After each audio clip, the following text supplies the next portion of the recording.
የተወደዳችሁ አድማጭ ተመልካቾቻችን እንዴት ሰነበታችሁ? በያላችሁበት የእግዚአብሔር ጸጋ፣ ሰላም፣ ፍቅር ይብዛላችሁ ላለው ጌታ ደግሞ ዛሬ ረድቶን እዩና ዳኑ በሚለው ርዕስ አራተኛውን ክፍል እንድናይ በአንድነት በዚህ ስፍራ ቃሉ እንድናጠና ስለረዳን እጅግ አድርገን እናመሰግነዋለን። በያላችሁበት እንግዲህ ከኔ ጋር መጽሐፍ ቅዱስን እንድታጠኑ ጋብዛችኋለሁ። ሁልጊዜ መጽሐፍ ቅዱስን ስንከፍት ደግሞ የዚህ የመጽሐፍ ቅዱስ ደራሲ የሆነው እግዚአብሔር ራሱ መንፈስ ቅዱስ ተገኝቶ እንዲያስተምረን በአክብሮት በፈሪሃ እግዚአብሔር በትህትና መቅረብ ያስፈልገናልና ጸሎት በማድረግ መለኮትን በመጋበዝ ይህንን ክፍል 4 እንጀምራለን።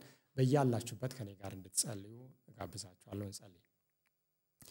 ቅዱስና ታላቅ እጅግ የተፈራ የሰማይና የምድር ፈጣሪ ሩህሩህ አፍቃሪ አምላካችን አባታችን በሰላም ጠብቀ ለዚህ ደግሞ አራተኛው ክፍለ ጊዜ ስላደረስከን እናመሰግናለን።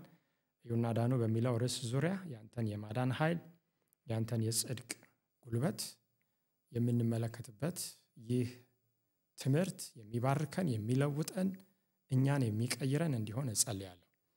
እኔ ተናግረ በእኔም አልፈ ለሕዝብ ተናገር። ተመልካች አድማጮችን ሁሉ ባርክ። ሁላችንንም ደግሞ በምትገለጥበት ጊዜ ይህንን ጽድቅ ለብሰን በጽድቅህ ተሸፍነን አንተን የምንቀበል ሰዎች እንድንሆን እርዳን። በጌታችን በመድኃኒታችን በኢየሱስ ክርስቶስ ክቡር ስም አሜን። እንግዲህ እዩና ዳኑ ክፍል 4 ክፍል 3ን 2ን 1ን ያልተከታተላችሁ ሰዎች ወደ ኋላ ዘወር ብላችሁ በተለያየ አማራጭ የተቀመጡትን እንድትከታተሉ አደራ እላለሁ። እንግዲህ ዛሬ የምንመለከተው ዋና እና መካከለኛው የሆነ ርዕስ ጽድቅ የተሰኘው ነው። ይሄ ርዕሰ ጉዳይ እንግዲህ በከበረው መጽሐፍ ውስጥ ከብሮ የሚገኝ መልእክት ነው። ይህም ክርስቶስ ጽድቃችን የሚለው ጽንሰ ሐሳብ ነው። ነገር ግን በመጽሐፍ ቅዱስ ውስጥ እንግዲህ ጽድቅ የተለየ ስፍራ ተሰጥቶታል። በደንብ ተብራርቷል። በጣም አስፈላጊ ርዕስ ሆኖ ከሌሎች ርዕሶች ይበልጥ ከፍተኛውን ስፍራ ይዞ ይገኛል።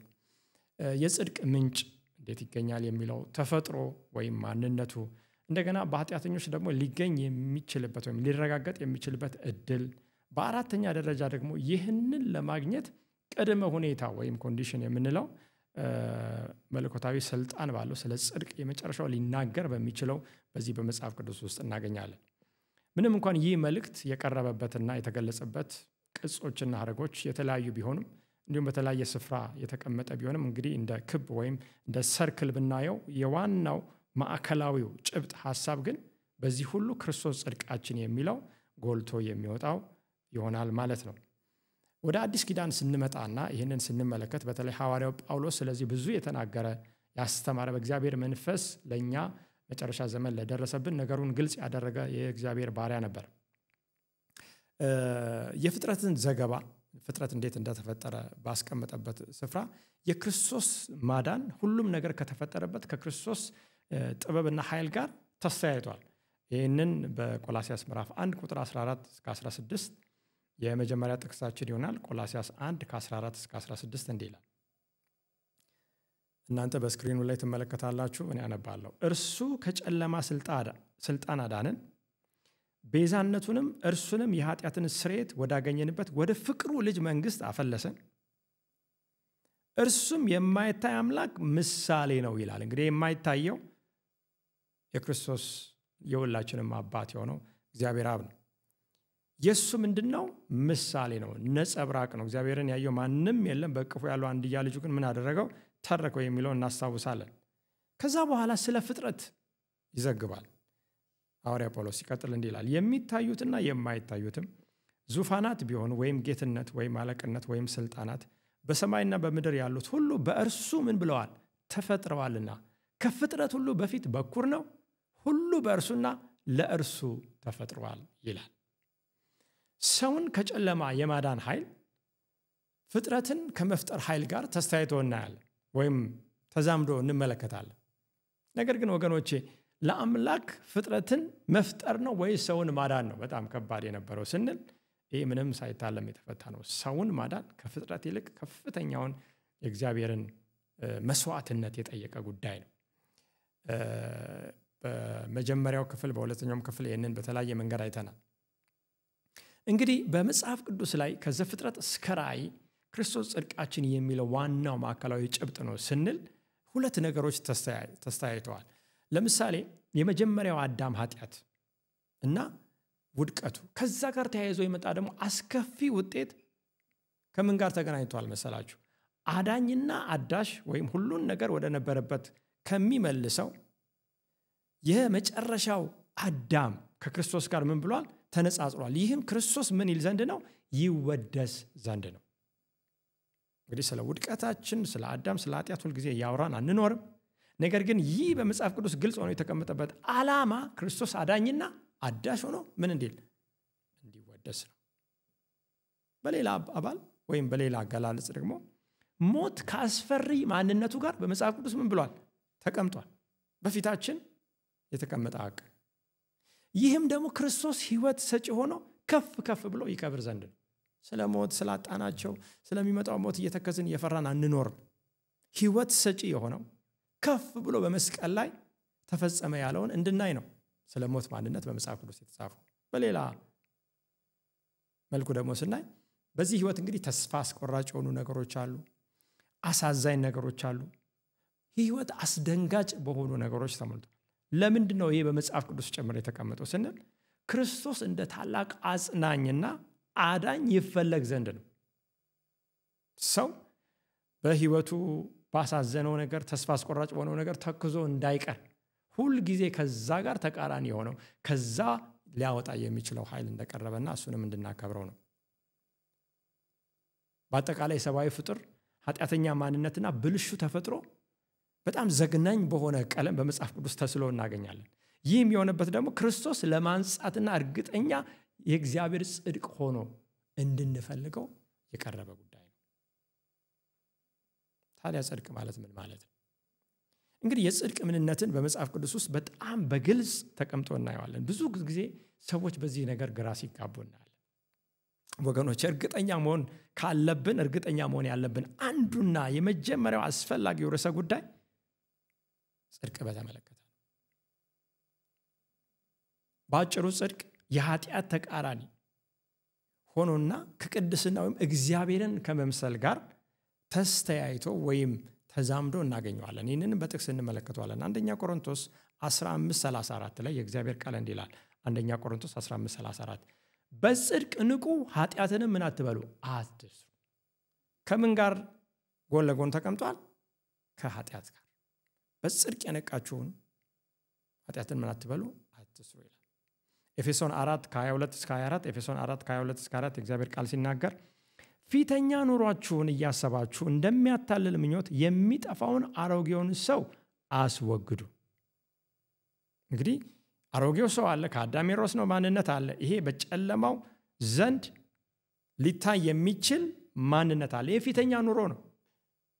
ከዛ በኋላ ሽግግሩን ወይም ወደዚህ ወደ አዲሱ ሰው የምንሄድበትን ሐሳብ ሲያስቀምጥ ሐዋርያው ጳውሎስ እንዲህ ይላል፣ በአእምሯችሁ መንፈስ ታደሱ፣ ለእውነትም በሚሆኑ ጽድቅና ቅድስና ምንና ምን ጽድቅና ቅድስና እንደ እግዚአብሔር ምሳሌ የተፈጠረውን አዲሱን ሰው ልበሱ። ጽድቅ ከምን ጋር ተያይዟል? ከቅድስና። ቅድስና ከምን ጋር ተያይዟል? እንደ እግዚአብሔር ምሳሌ እግዚአብሔርን የሚመስለውን አዲሱን ሰው ምን በሉ ልበሱ። ይህ አዲሱ ሰው በጣር በመስቀል ላይ በእግዚአብሔር ቃል አማካኝነት ምን ያለ ነው? የተወለደ ነው። ያንን ትታችሁ አሮጌውን አዲሱ ሰው ልበሱ። ተጨማሪ ጥቅሶችን እንመልከት። ወደ አንደኛ ጢሞቴዎስ 6:11 እንሂድ። አንደኛ ጢሞቴዎስ 6:11 እንዲህ ይላል፣ ጽድቅንና እግዚአብሔርን መምሰል እምነትንም ፍቅርንም መጽናትንም የዋህነትንም ምን በል ተከታተል ይላል። ጽድቅንና ምንን? እግዚአብሔርን መምሰል። ከዚህ በፊት ያየነው ጥቅስ ደግሞ ጽድቅና ምን? ቅድስና። እነዚህ ነገሮችን በዝርዝር እናያለን። አንደኛ ዮሐንስ 5:17 እንዲህ ይላል፣ አመፃ ሁሉ ኃጢአት ነው ይላል። አመፃ የሚለው የአማርኛው ቃል ከመጀመሪያው ጀምሮ ስናይ ጽድቅ ያልሆነ ነገር ሁሉ ማለት ነው። እንግዲህ የምናደርገው ነገር ሁሉ ጽድቅ የሆነ ነገር ሁሉ መሆን እንዳለበት መጽሐፍ ቅዱስ ያስተምራል። አመፃ ሁሉ ኃጢአት ነው ይላል። እዚህ ላይ ወገኖቼ እንዳትረሱ፣ ባለፈው አይተናል። አመፃ ወይም ኃጢአት ማለት የእግዚአብሔርን ሕግ ምን ማለት ነው? መተላለፍ ነው። ስለዚህ ጽድቅ የእግዚአብሔርን ሕግ ከመተላለፍ ተቃራኒ የሆነው ሐሳብ ነው፣ ወይም የእግዚአብሔር መታዘዝ እንደሆነ እንመለከታለን። በደንብ እናስተውለዋለን ይህንን ምን ማለት እንደሆነ። እንግዲህ በመጽሐፍ ቅዱስ ውስጥ ጽድቅን በተመለከተ በዚህ በእግዚአብሔር ቃል ውስጥ ከተቀመጠው መግለጫ በጣም ግልጽና እኛንም ደግሞ ዛሬ ሊያነቃቃን የሚችለው በዕብራውያን ምዕራፍ 1 ቁጥር 9 ላይ ያለው ነው። ሐዋርያው ጳውሎስ እንዲህ ይላል ዕብራውያን 1:9 ጽድቅን ወደድክ አመፃንም ጠላ፣ ስለዚህ እግዚአብሔር አምላክ ከጓደኞች ይልቅ በደስታ ዘይት ቀባ። ወገኖች ጽድቅ ምንድነው ብለን ለምንጠራጠር ሰዎች አመፃን ሁሉ ስንጠላ፣ አመፃ ማለት የእግዚአብሔርን ሕግ መተላለፍ፣ የእግዚአብሔርን ቃል መተላለፍ መጣስ ነው። ይህንን ሁሉ ጠላ አለው። ማንን? ክርስቶስን ነው የሚናገረው። የእግዚአብሔርን ልጅ መላእክት ሁሉ የሚሰግዱለት ወደዚህ ዓለም ሲገባ ጽድቅን ምን አደረገ? ወደደ። ስለዚህ አንድን ነገር የምንጠላበት ሌላውን የምንወድበት ሐሳብ ደግሞ በዚህ ውስጥ እናገኛለን። ጽድቅ መወደድ አለበት ወገኖች። መልካም ነገር መወደድ አለበት። ለማን? ለምን? ለእግዚአብሔር ክብር ማለት ነው። ኢየሱስ ክርስቶስ ይህንን ስላደረገው ማለት ነው። እንግዲህ እስካሁን ያየናቸው ጥቅሶች ጽድቅን ከአመፅ ወይም ከኃጢአት ጋር በተቃራኒ፣ ጽድቅን ከሕግ መተላለፍ ጋር በተቃራኒ ያስቀምጣል ማለት ነው። እስካሁን ያየናቸው እነዚህ ማስረጃዎች ማን ነው የጽድቅ ምንጭ ብሎ ነው የሚያስቀምጠው? መለኮት እግዚአብሔር ራሱ። ጽድቅም ከመለኮታዊ ባህሪያት አንዱ እንደሆነ እናገኛለን። አሁን ቀጥሎ የምንጠይቀው ጥያቄ በጣም ወሳኝ ነው። ታዲያ ጽድቅ እንዲህ ከሆነ ከኛ ጋር ያለው ግላዊ ግንኙነት ምንድን ነው? ወይም እኛ ከጽድቅ ጋር ያለን ግላዊ፣ አሁን በጋራ በማህበር በቤተ ክርስቲያን በህብረተሰብ ውስጥ ሆኖ ማሰብን አውጡትና ለብቻችሁ ከዚህ ከእግዚአብሔር ጽድቅ ጋር ያለኝ ግላዊ ግንኙነት ምንድን ነው ብላችሁ ጠይቁ። ይህ ጥያቄ እጅግ የኛ ጥልቅ የሆነ ፍላጎት ያለበት ነው። እንደገና ደግሞ የሚያስከትለውም ውጤት ትልቅ የሆነ ነው። ዋና ጥያቄ ነው። እስቲ ሌላ ጥያቄ እንጠይቅ። እንደው ጽድቅ በሰዎች ተፈጥሮ ውስጥ በተወሰነ ደረጃ ይገኝ ይሆን? በሰዎች ተፈጥሮ ውስጥ ከተገኘ ታዲያ በምን አይነት መንገድ እንዴት ሊኮተኮትና ሊዳብር ይችላል? የመጀመሪያው ጥያቄ ነው። በእኔና በእናንተ ውስጥ ጽድቅ ይገኝ ይሆን? ሌላ ከዚህ ጋር ተያይዞ የሚመጣ ጥያቄ ደግሞ በሰዎች ተፈጥሮ ውስጥ የማይገኝ ከሆነ ይህንን ጽድቅ ለማግኘት የምንችልበት ሌላ መንገድ አለ?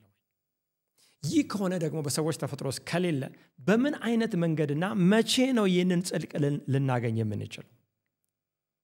እነዚህ ጥያቄዎች ወገኖቼ በእግዚአብሔር ቃል ካልተገራ፣ በእግዚአብሔር ቃል መሰረት እየተማር ፍቺውንና መልሱን ካላገኘን ግራ የሚያጋባ ጨለማ የሆነ ችግር ነው የሚሆነው። ስለዚህ በድጋሚ በእግዚአብሔር ቃል ላልተማረና በመንፈስ ቅዱስ ላልበራ አእምሮ ይህ ጥያቄ ግራ የሚያጋባ ትልቅ የሚባል ጨለማ የሆነ ምንድነው ጉዳይ ነው። ይህንን እንግዲህ ግራ የሚያጋባ የሚመስልን ችግር ለመፍታት በሚደረገው ጥረት የሰው ልጅ ብዙ ፈጠራ ውስጥ ወይም ኢንቬንሽን ውስጥ ገብቷል። ወገኖቼ ከእግዚአብሔር ጽድቅ ጋር ያለንን ግንኙነት በተመለከተ ግን እርግጠኛ አለመሆንና ግራ መጋባት አስፈላጊ አይደለም። ለምን ስንል እውነተኛው ሁኔታ የጽድቅ በቅዱሳት መጻሕፍት ውስጥ በግልጽ ምን ተብሏል? ተቀምጧል። እስቲ በሰው ተፈጥሮ ውስጥ ጽድቅ የሚባል ነገር በተወሰነ መልኩ በተወሰነ ደረጃ ይገኙን? መልስ ከመጽሐፍ ቅዱስ ሌላ ቦታ እንሂድ። መጽሐፍ ቅዱስ ይናገራል። ሮሜ 3:23 እንዲህ ይላል፣ ሁሉ ኃጢአትን ሰርተዋልና የእግዚአብሔርም ክብር ምን ብሏቸዋል? ጎድሏቸዋል። ሮሜ 7:14 ከኃጢአት በታች ለሆን የተሸጥኩ የሥጋ ነኝ። ሁላችንም እንደዛ የተሸጠን የሥጋ ነን። ሮሜ 3:10 ጻድቅ የለም አንድስ እንኳ። ሮሜ 7:18 በጎ ነገር እንዳይኖር አውቃለሁ፣ በዚህ ሥጋዬ በጎ ነገር እንዳያድር አውቃለሁ የሚለውን ሐሳብ እናያለን። ሮሜ 1:29 አመፃ ሁሉ ተሞላን የሚለውን ሐሳብ እናያለን። ታዲያ ይሄ ተስፋ አስቆራጭ ነው አይደል? ይሄ በጣም የሚያሳዝን ነው። ነገር ግን እግዚአብሔር ይመስገን ይህንን አመፃችንን የሚያነጻው እንደገናም ደግሞ ራቁትነታችንን በሱ ጽድቅ የሚሸፍንበት በዛም የምንሞላበትን መንገድ ፈጣሪ ምን ብሏል? አዘጋጅቷል። ዓለም ሳይፈጠር በፊት አዳም ሳይወድቅ በፊት።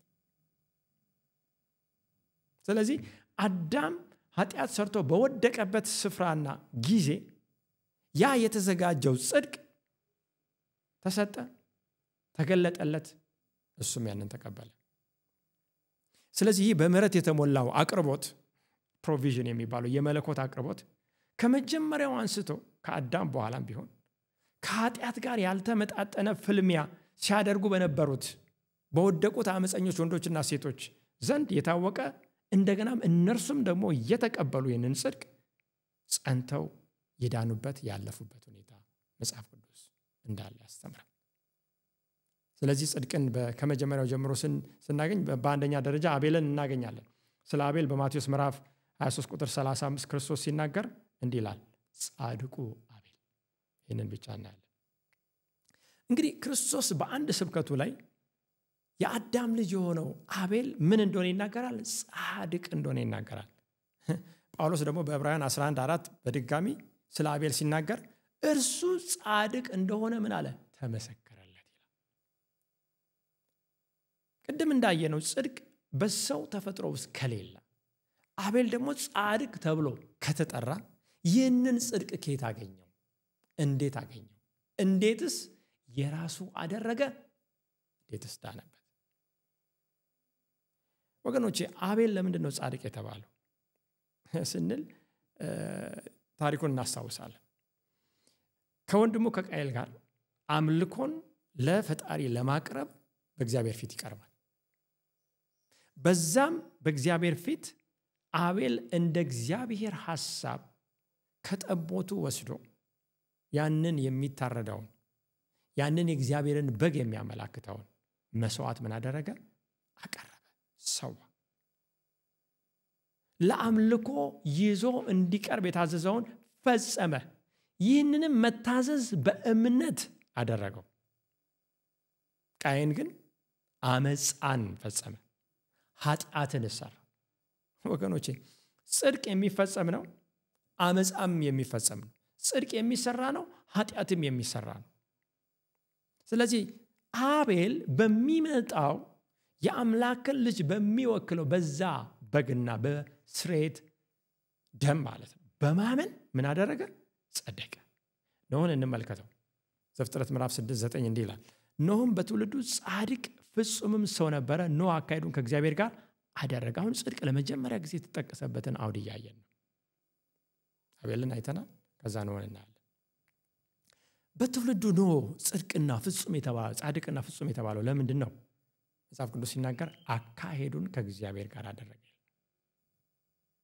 ዛሬ በዚህ እናየዋለን። የኖህ ዘመንን በሚወክለው ወቅት ውስጥ ያለን ሰዎች አካሄዳችንን ከእግዚአብሔር ጋር ካላደረግን፣ ከኖህ ያነሰ ስብዕናና ሕይወት ካለን የሚመጣውን ቁጣ ልናመልጥ አንችልም። ያኔ ውሃ ምድርን ሁሉ አጠፋ፣ ምድር ሁሉ በውሃ ሰጥማ ጠፋች። ከሰማይ በታች ያለው ተራራ ከፍተኛው እንኳን ተዋጠ። አሁን ግን በውሃ ሳይሆን እግዚአብሔር በእሳት ምድርን ሊያነጻ ይመጣል። ይህ የማይቀሩ ቁጣ ነው። ስለዚህ ኖህ እንዴት ዳነ ስንል በትውልዱ ጻድቅ ፍጹም ሰው ነበር ይላል።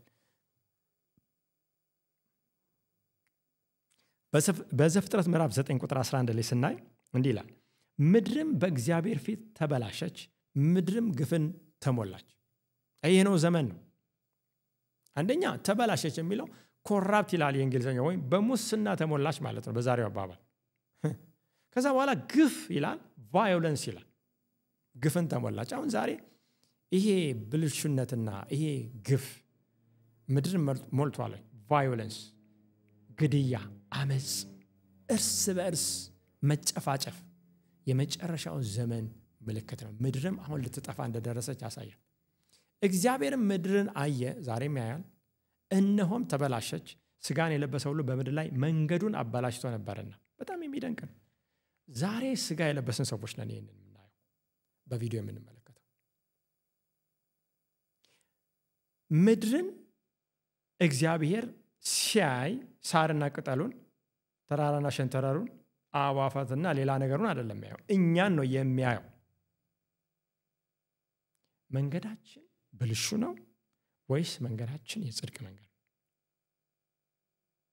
ከዛ ምድርን ሲያይ እግዚአብሔር አንድን ሰው በተለየ ሁኔታ ተመለከተ።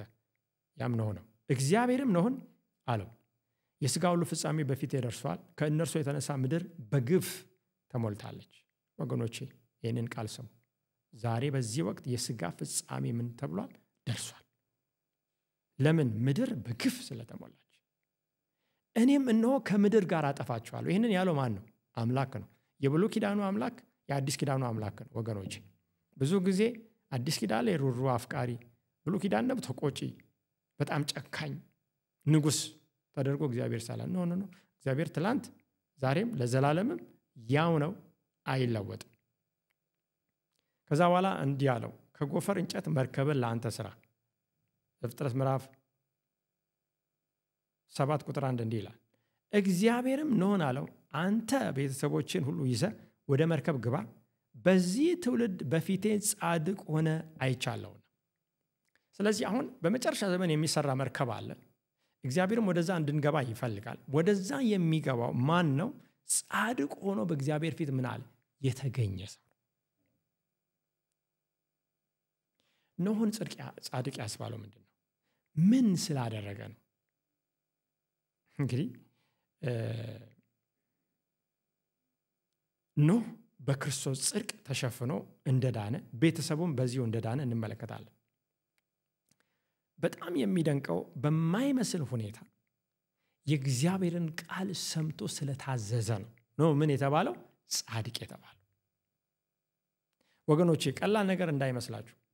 ዝናብ ዘንቦ በማያውቅበት ሁኔታ ነው። ለምሳሌ ዘፍጥረት ምዕራፍ 2 ቁጥር 6 እንዲህ ይላል፣ ነገር ግን ጉም ከምድር ትወጣ ነበር፣ የምድርንም ፊት ሁሉ ታጠጣ ነበር። ምድር በዝናብ አይደለም ስትጠጣ የነበረው፣ ውሃን ማለት ነው። ከምድር የሚወጣው ምን? ጉም። ለ120 ዓመት አንተ እንጨትን ወስደህ ይሄ ጉም፣ ይሄ ጤዛ፣ ይሄ ጠል ብቻ ምድርን በሚያጠጣበት ዘመን ምድርን የሚያጠፋ ዝናብ ይመጣልና መርከብን ስራ። እሺ እግዚአብሔር ሆይ እታዘዛለሁ፣ አንተ የተናገርከውም ቃል ትክክል ነው፣ አምንሃለሁ ብሎ ማን ነው ኖኅ ምን አደረገ? መርከብን ሰራ። ስለዚህ ወገኖቼ ጽድቅ ማለት በእምነት የእግዚአብሔርን ሕግ መታዘዝ ማለት ነው። ይህንን የፈጸመው ማን እንደሆነ እንመለከታለን። በሙላት የፈጸመው ማን እንደሆነ። ዛሬ ዓለም በግፍ፣ በሁከት፣ በአመፅ፣ በጦርነት፣ በክፋት ተሞልታ ሳለች ምድር ልትጠፋ በቀረበችበት ሰዓት ሊሰራ የሚገባው ትክክለኛው ስራ ምንድን ነው? በሌላ አባባል ጽድቅ ማለት ትክክለኛውን ስራ ምን ማለት ነው? መስራት ማለት ነው። ይህም ስራ ባለፈው እንዳየነው እግዚአብሔር በላከው በልጁ በኢየሱስ ክርስቶስ ምን ማለት ነው? ማመን እንደሆነ ተመልክተናል። አብርሃምን እንመልከተው። እንግዲህ ከነዚህ የእግዚአብሔር ሰዎች ጽድቅ ምን እንደሆነ በህይወታቸው የተፈጸመውን ነገር እያየን የተጻፈውንም እያየን የተማርን ነው። ዘፍጥረት 15 ቁጥር 6 ዘፍጥረት 15 ቁጥር 6 እንዲህ ይላል፣ አብርሃምም በእግዚአብሔር አመነ፣ ጽድቅም ሆኖ ምን አለ? ተቆጠረለት። እዚህ ጋር አንድ ነገር ይዛችሁ ሂዱ። ሮሜ 4:3 እንዲህ ይላል ሐዋርያው ጳውሎስ፣ አብርሃምም እግዚአብሔርን አመነ፣ ጽድቅም ሆኖ ተቆጠረለት። ዘፍጥረት 15 የአብርሃም ስም ሳይለወጥ በፊት ነው፣ አብርሃም ነው። ሮሜ 4:3 ግን አብርሃም እግዚአብሔርን አመነ፣ ጽድቅም ሆኖ ተቆጠረለት። ያ ማለት አብርሃም ስሙ ከመለወጡ በፊት፣ አብርሃም ስሙ ከተለወጠ በኋላ በእግዚአብሔር ላይ ያለው እምነቱ ምን ሆኖ ተቆጠረለት? ጽድቅ ሆኖ ተቆጠረለት። አብርሃም የእግዚአብሔርን ቃል ከእግዚአብሔር ለይቶ አላመነም። መጽሐፍ ቅዱስ የሚለው በእግዚአብሔር በራሱ ምን አደረገ? አመነ። ያም ምን ሆኖ ተቆጠረለት? ጽድቅ ሆኖ ተቆጠረለት። የእግዚአብሔርን ቃል ማመን ወይም መታዘዝ በመጽሐፍ ቅዱስ ምንድን ነው? ጽድቅ ነው። እግዚአብሔርን ማመን ነው ምንን የሚያመጣው? ጽድቅን የሚያመጣው። ይህም ጽድቅ ሆኖ የሚቆጠርበት ሁኔታ እንዳለ መጽሐፍ ቅዱስ ያስተምራል። እንግዲህ አብርሃም በአንድ ወቅት 75 ዓመት እያለ እንደ አመነና ጽድቅ ሆኖ ተቆጠረለት። ከዛ በኋላ እንደፈለጉ አይደለም። ያ እምነቱ፣ ያ የእግዚአብሔር ጽድቅ ከዛም በኋላ በሚኖረው ህይወት ሁሉ እየተገለጠ ምን የሚል ነው? የሚኖር ነው።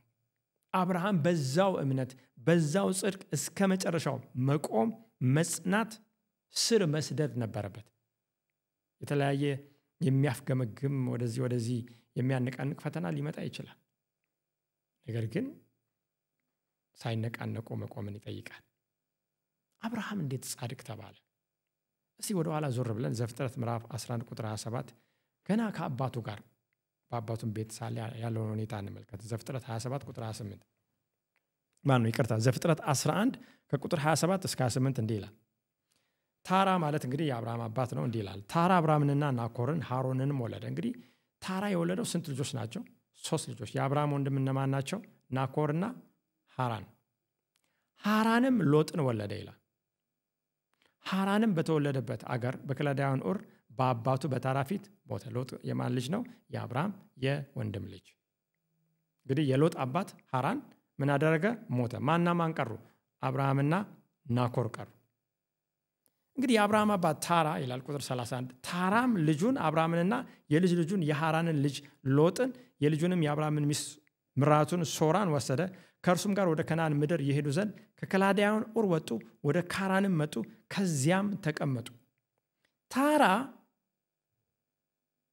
ሃራን ልጁ ሞቶበታል። አብርሃምና ናኮር አሉ። የናኮር ሚስትም አለች ታሪኩን ስናይ። ነገር ግን እነሱን ናኮርንና ሚስቱን ቤተሰቡን ጥሎ የአብርሃም አባት ታራ አብርሃምን ሚስቱን ሳራን ወይም ሶራን እና ሎጥን ብቻ ይዞ ሄደ። የአብርሃም አባት ካራን በየትኞቹ ልጆች ውስጥ ጽድቅ እንዳለ መልካም ባህሪ እንዳለ ምን ብሏል? ተመልክቷል። የሃይማኖት አባቶችና ነቢያት ገጽ 136 የሃይማኖት አባቶችና ነቢያት ገጽ 136 እንዲህ ይላል። ለአብርሃም የመጀመሪያው ጥሪ ከሰማይ የመጣለት በከላዳውያን ምድር ከምትገኘው በኡር ውስጥ እያለ ሲሆን ጥሪውንም በማክበር ወደ ካራን አመራ። ወገኖቼ ይህ የከላዳውያን ምድር ኡር የሚባለው በኋላ በዳንኤል መጽሐፍን በምንመለከትበት ጊዜ ቀደም ብሎ ደግሞ በዘፍጥረት ምዕራፍ 11 ስናይ ባቢሎን የተባለ ስፍራ። እንግዲህ በባቢሎን ታራና ቤተሰቡ ምን ይል ነበረ? ይኖር ነበረ። ከዛ ምን እንዲወጣ ጥሪው እንደቀረበለት በተለይ ወደ ዘፍጥረት ምዕራፍ 12 ስንሄድ እናያለን። ይህንን ጽሑፍ እንመልከተው። የሃይማኖት አባቶችና ነቢያት እስከዚህ ድረስ የአባቱ ቤተሰብ አብሮት ነበረ። የጣዖት አምልኳቸውን ከእውነተኛው እግዚአብሔር አምልኮ ጋር አደባለቁት። ወገኖች ዛሬ የጣዖት አምልኮና የእውነተኛው እግዚአብሔር አምልኮ ተደባልቆ በሕይወታችን ይህ ባቢሎን ነው። እግዚአብሔር ከዛ እንድንወጣ ምን ይለናል? ይጠራናል። እዚህ ቦታ ላይ አብርሃም እስከ ቶራ ሞት ድረስ ኖሯል። ማነው? እስከ ታራ እስከ አባቱ ሞት ማለት ነው ድረስ ኖሯል። ነገር ግን በአባቱ መቃብር ዘንድ የነበረው አብርሃም ወደፊት እንዲቀጥል መለኮታዊ ድምፅ አዘዘው። ወንድሙ ናኮርና ቤተሰቡ ከቤቶቻቸውና ከጣዖቶቻቸው ጋር እንደተጣበቁ ቀሩ። ተጣብቆ የሚቀር አለ። ቤትና ቤተሰቡ ከጣዖት አምልኮ ጋር አልላቀቅም ብሎ ያለ አንድ ቤተሰብ አለ። ያንን ጥሎ የወንድሙን ቤተሰብ ማለት ነው ማን መውጣት ነበረበት? አብርሃም መውጣት ነበረበት። ከአብርሃም ሚስት ሳራ በስተቀር ከሞት ቆየት ያለው የወንድሙ የሃራን ልጅ ሎጥ ብቻ የዚህ የእምነት አባት ሃይማኖታዊ ሕይወት ለመካፈል መረጡ ወይም መረጠ ይላል። ከዚህ ከአብርሃም ሚስት በስተቀር ሎጥ ይህንን እንደመረጠ ይናገራል። በኋላ እንመለከታለን። ከሃይማኖት ሰዎች አንዱ ሎጥ ራሱ ጻድቅ ተብሎ በመጽሐፍ ቅዱስ ተቀምጧል። አብርሃምን እግዚአብሔር እንዴት ጻድቅ አለው? የሄደበትን ሂደት እንመልከት። ዘፍጥረት 12 ቁጥር 1 እግዚአብሔርም አብርሃምን አለው ከሀገርህ ከዘመዶችም ከአባትህ ቤት ተለይተ እኔ ወደማሳየህ ምድር ውጣ። ተለይ፣ ከአባትህ ቤት ካደግበት ተለይ። ታላቅ ሕዝብም አደርግሃለሁ፣ እባርክሃለሁ፣ ስምህንም አከብረዋለሁ፣ ለበረከትም ሁን። የሚባርኩንም እባርካለሁ፣ የሚረግሙንም እረግማለሁ። የምድር ነገሮችም ሁሉ በአንተ ይባርካሉ። አብርሃምም እግዚአብሔር እንደነገረው ሄደ። ወገኖቼ ትእዛዙ ይታየናል፣ ሕጉ ይታየናል። ለአብርሃም የመጣው ቃል ተሰምቶናል። ውጣ። ከዛ ጣዖትና እውነተኛ የእግዚአብሔር አምልኮ ካለበት ድብልቅ ከሆነ ውጣ። እኔ ከሌላው ጋር ተዳህዬ እንዲቀላቅለ የምታመልከው አምላክ አይደለም። እግዚአብሔርም አብርሃምን እንደተናገረው አብርሃምም እግዚአብሔር እንደነገረው ሄደ። ሎጥም ከእርሱ ጋር ሄደ። አብርሃምም ከካራን በወጣ ጊዜ 75 ሰው ነበረ ይላል። እኛ ዛሬ ወገኖች በጣም የሚያሳዝን እንደው ትንግርት የሚሆን የትራጀዲ የሚባል ነገር ግራም ያጋባ ነገር ይመስላል አንዳንዴ የምንሰራው።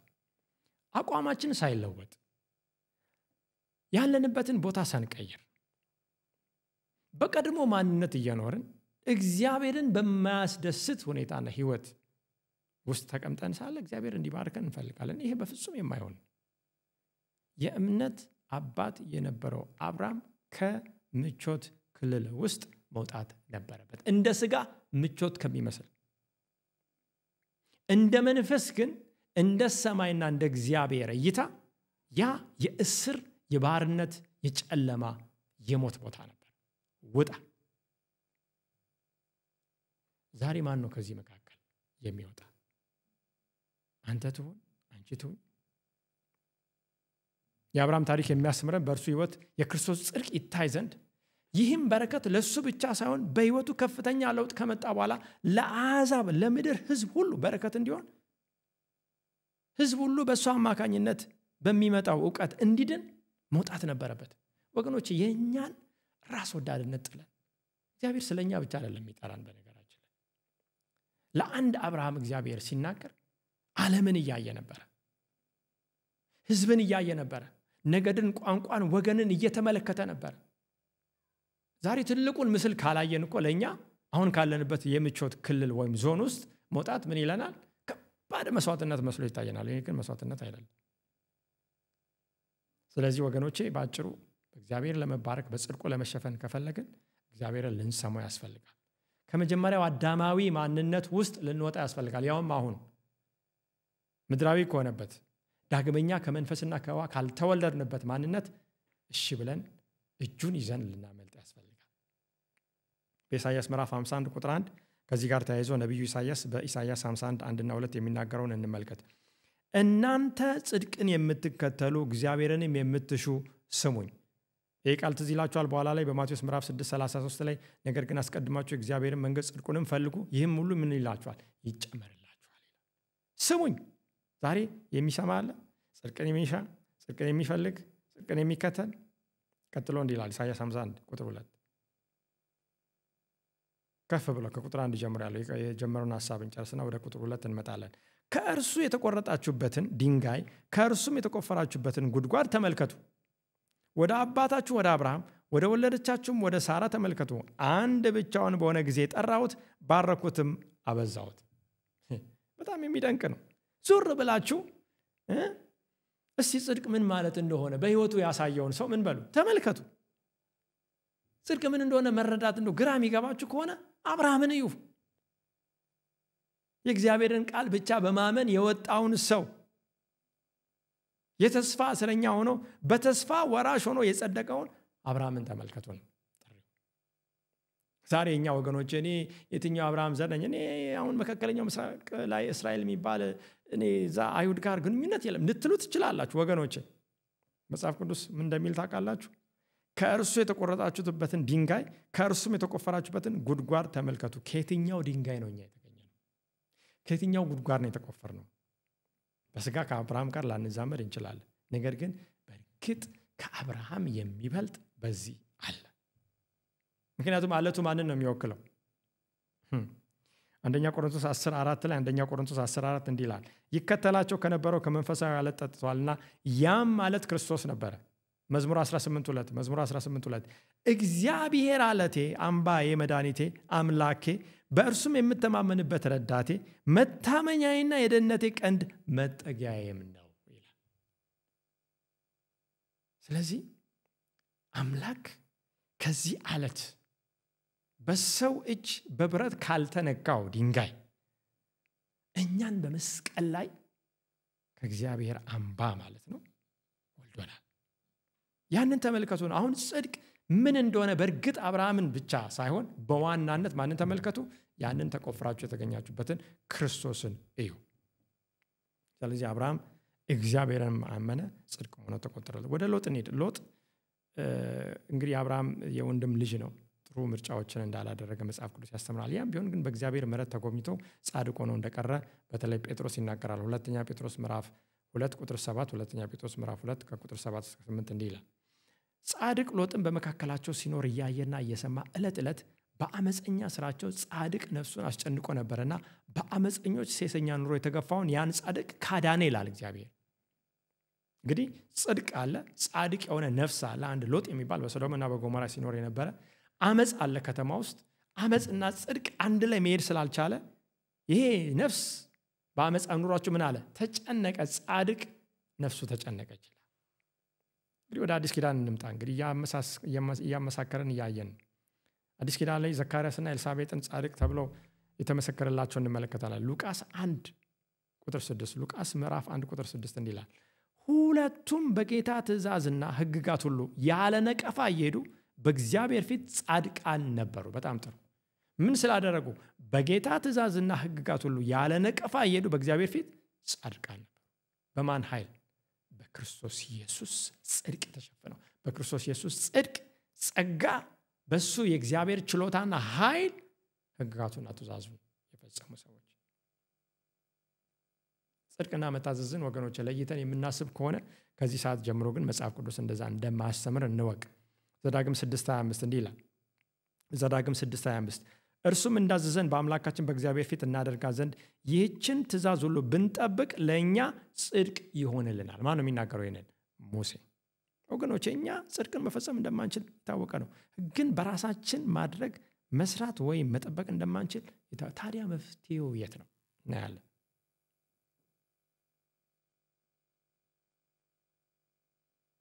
ኢሳይያስ 51 በተለይ ቁጥር 4 እና 5 እንዲህ ይላል።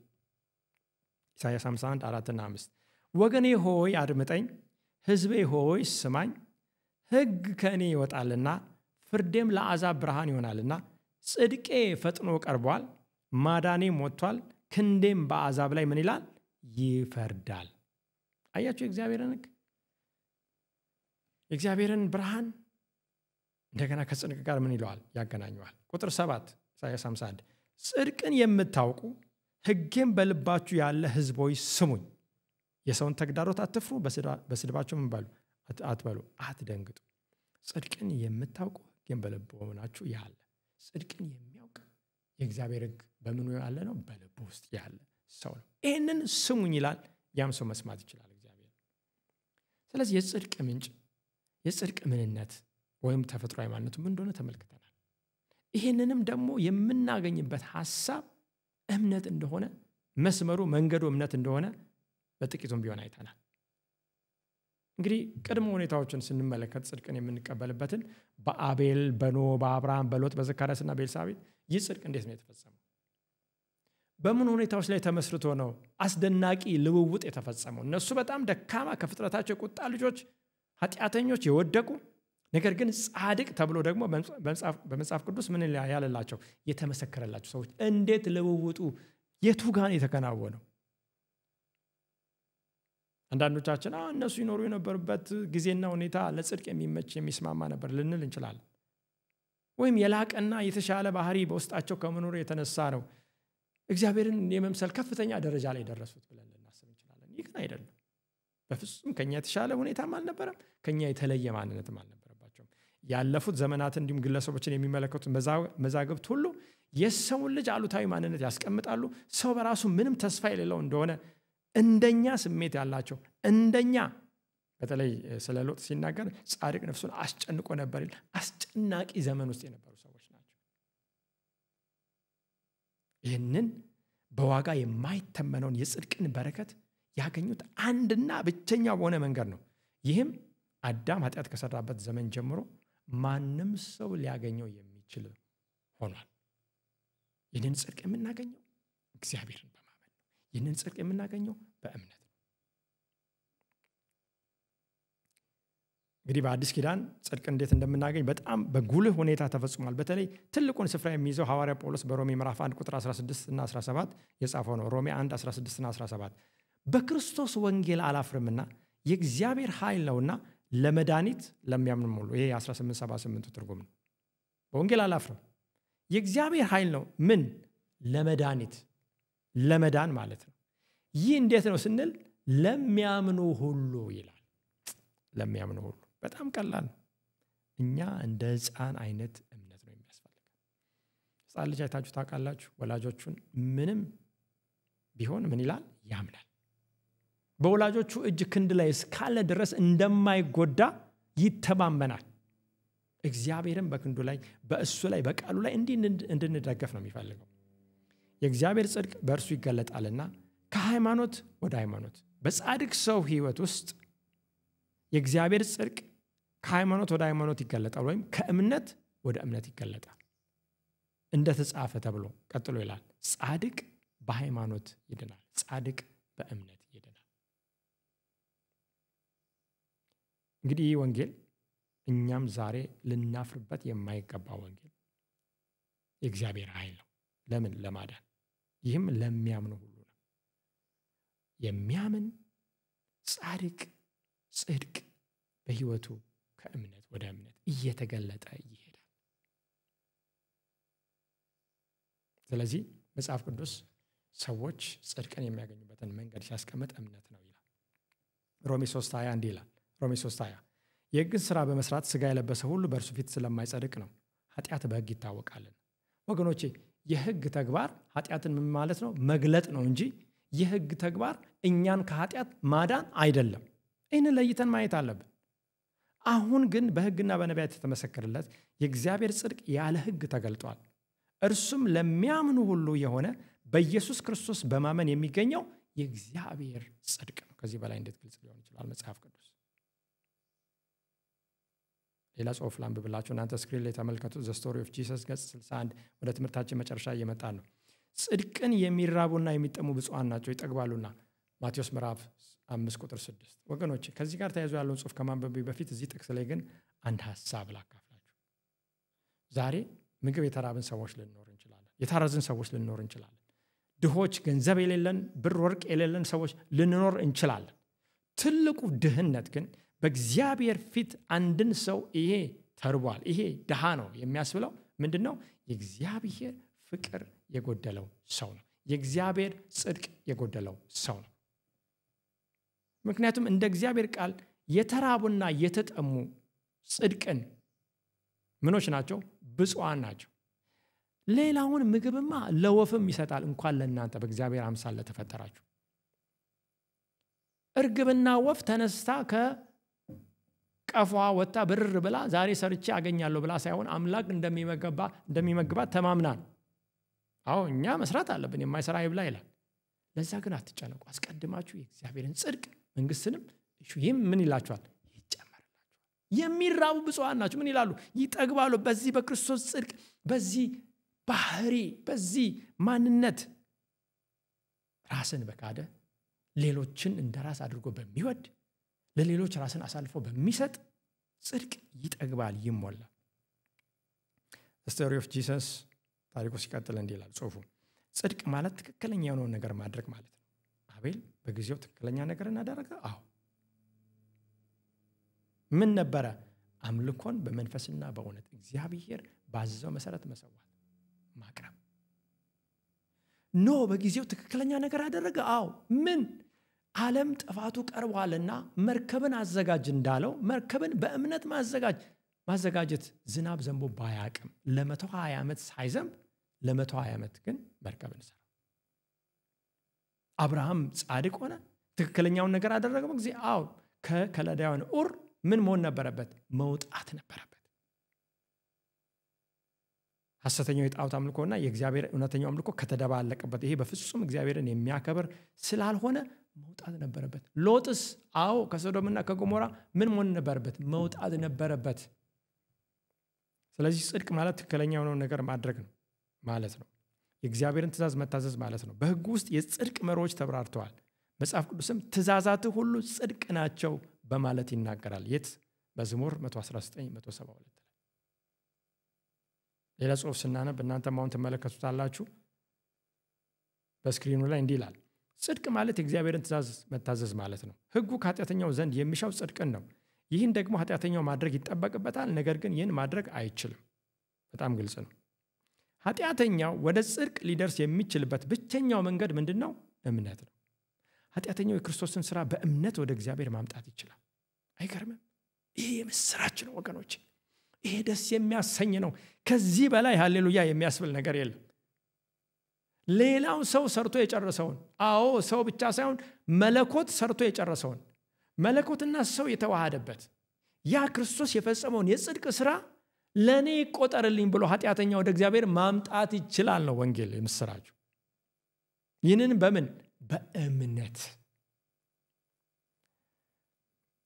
ኃጢአተኛውን የክርስቶስን ሥራ በእምነት ወደ እግዚአብሔር ማምጣት ይችላል። እናም እግዚአብሔር የልጁን መታዘዝ ኃጢአተኛው እንደፈጸመው ይቆጥራል። ይህንን ማን ሊያስብ ይችላል? የክርስቶስ ጽድቅ በሰው ልጅ ውድቀት ምትክ ተደርጎ ይወሰዳል። እናም እግዚአብሔር ንስሐ የሚገባውን አማኙን ነፍስ ይቀበለዋል፣ ይቅርታ ያደርግለታል፣ ያጸድቀውማል። ከዚህ በፊትም ጻድቅ እንደሆነ በመቁጠር ልጁን እንደሚወደው ይወደዋል። ይህ ነው እምነት ጽድቅ ሆኖ የሚቆጠርበት መንገድ። ወገኖች የምስራች በያላችሁበት የእናንተን ሥራ ሁሉ ከዚህ በፊት 10 ዓመት ይሆናችሁ 20 30 40 50 60 70 80 90 100 ወይም ከዛ በላይ ያንን ሁሉ ለእግዚአብሔር ልጅ ስጡት፣ የሱን ጽድቅ ደግሞ ይሄው ለውጥልኝ ብላችሁ ተቀበሉት። እግዚአብሔር የእናንተን ትቶ የልጁን ኢየሱስ ክርስቶስን ነው የሚቀበለው። ሌላ ጽሑፍ እንዲህ ይላል። አሁንም በስክሪን ላይ ታነቡታላችሁ። ዘ ሪቪው ኤንድ ሄራልድ በ1892 እንደ አውሮፓውያን አቆጣጠር የተጻፈው እንዲህ ይላል። በመከራው ሰዓት የምትቆም ከሆንክ ክርስቶስን ማወቅ አለብህ። እናም እርሱ ንስሐ ለሚገባው ኃጢአተኛ እንዲቆጠርለት የሚያደርገውን የጽድቁን ስጦታ ተግባራዊ ማድረግ ያስፈልጋል። ወገኖቼ ማመን ለኔ ነው የተፈጸመው ብሎ መቀበል ብቻ ሳይሆን አሁን በህይወታችሁ ተግባራዊ ማድረግ፣ ያም ደግሞ ቅድስና፣ እግዚአብሔርን መምሰል፣ እግዚአብሔርን በመታዘዝ መመላለስ። ወገኖች እግዚአብሔርን መታዘዝ ማለት ራስን መካድ ማለት ነው። የአምላክን ሕግ ለመታዘዝ የአምላክን ሕግ ለመጠበቅ የራስን ልማድ የራስን ነገር ምን ማለት መተው ይጠይቃል። ስለዚህ ራስን መካድ የምንለማመድበት ህይወት ማለት ነው። በሌላ አባባል አንደኛው ሴሌክትድ ሜሴጅ የሚለው መጽሐፍ ገጽ 363 እንዲህ ይላል። ሕግን እየጠበቀ በገዛ ስራው ወደ ሰማይ ሊደርስ የሚሞክር የማይቻለውን እየሞከረ ነው። ሰው ሳይታዘዝ ሊድን አይችልም። ነገር ግን የእርሱ ስራ ከራሱ ሊሆን አይገባም። ሰምታችኋል? ሰው ሳይታዘዝ ሊድን አይችልም። ነገር ግን የእርሱ ስራ ከራሱ ሊሆን አይገባም። ክርስቶስ በእርሱ ውስጥ የራሱን መልካም ፍቃድ እንዲፈልግና እንዲያደርግ ሊሰራ ዘንድ ይገባዋል። ክርስቶስን እንካ አምላኬ ሆይ ልቤን ውሰድ፣ እኔ መስጠት አልችልም፣ ያንተ አድርገኝ። ሁሉን ወስደ ብቻ ክርስቶስን ስጠኝ። ያንተን ህይወት በእኔ ውስጥ ኑር፣ ያንተን ማንነት በእኔ ውስጥ ግለጥ። ልክ ክርስቶስ በእግዚአብሔር አብ ውስጥ ተደብቆ እግዚአብሔር አብ ደግሞ በልጁ በኢየሱስ ክርስቶስ ተገልጦ እንደታየው እኛ በክርስቶስ ውስጥ ተደብቀን ውስጥ ሆነን እርሱ እንዲታይ መፍቀድ ማለት ነው። ለራስ መሞት ማለት ነው። ለዚህ ነው ጳውሎስ ዕለት እሞታለሁ ያለው። ሌላ ጽሑፍ እንዲህ ይላል። ክርስቶስ በእርሱ ፍጹም መታዘዝ ለሁሉም ሰብአዊ ፍጥሮች የእግዚአብሔርን ትእዛዝ ይታዘዙ ዘንድ አስቻለ። ክርስቶስ በህይወቴ ይኖራል፣ በልቤ ውስጥ ይኖራል እያልኩ የእግዚአብሔርን ትእዛዝ መታዘዝ አልችልም ማለት ክርስቶስን ምን አላልኩትም፣ አልተቀበልኩትም ማለት። ክርስቶስ በእርሱ ፍጹም መታዘዝ ለሁሉም ሰብአዊ ፍጥሮች የእግዚአብሔርን ትእዛዝ ይታዘዙ ዘንድ ምን አለ? አስቻለ። ይህንን ሰይጣን እንድታውቁ አይፈልግም። ምክንያቱም ሰይጣን የሚያስተምረው የእግዚአብሔርን ሕግ መታዘዝ አንችልም፣ አይገባንም ብሎ። ቀጥሎ እንዲህ ይላል፣ ለክርስቶስ ራሳችንን በምናስገዛበት ጊዜ። ይሄ ነው የልቤ ጸሎት። ወደ መጨረሻው መጥቻለሁ። ወገኖች ስሙ። ለክርስቶስ ራሳችንን በምናስገዛበት ጊዜ ልባችን ከእርሱ ልብ ጋር አንድ ይሆናል። ሐሳባችን ከሐሳቡ ጋር ይዋሃዳል። አእምሮአችን ከአእምሮ ጋር ይቆራኛል። ሐሳባችን ለእርሱ ሐሳብ ይማረካል። በአጠቃላይ የእርሱን ህይወት እንኖራለን። ሐዋርያ ጳውሎስ ለዚህ ነው የሚናገረው፣ እኔ ከክርስቶስ ጋር ተሰቅያለሁ። አሁን እኔ አልኖርም፣ ክርስቶስ በእኔ ይኖራል። ምን ሆኖ ነው ጳውሎስ እንደዛ ያለው? የሱ ሐሳብ፣ ስሜት፣ ፍቃድ ሁሉ በክርስቶስ ሐሳብ፣ ስሜት፣ ፍቃድ ምን ስላለ? ስለተዋጠ፣ የራስን ስለማይኖር፣ እኔነት የሚባልን ነገር ስለማይኖረው። ቀጥሎ እንዲህ ይላል ጽሑፉ፣ ይህ ነው በእርሱ የጽድቅ ልብስ መሸፈን ማለት። ከዚህ የተነሳ ጌታ እኛን በሚመለከትበት ጊዜ ከቅጠል የተሰራውን ልብስ ራቁትነታችንንና ከኃጢአት የተነሳ የተጣመመውን ማንነታችንን ሳይሆን የራሱን የጽድቅ ልብስ ነው የሚመለከተው። ይህ ደግሞ የእግዚአብሔርን ትእዛዝ ፍጹም መታዘዝ ማለት ነው ይላል። ወገኖቼ ዛሬ ይህንን ትምህርት ስንጨርስና ወደ ጸሎት ከመሄዳችን በፊት አንድ ነገር እንድታስቡ ጠይቃለሁ።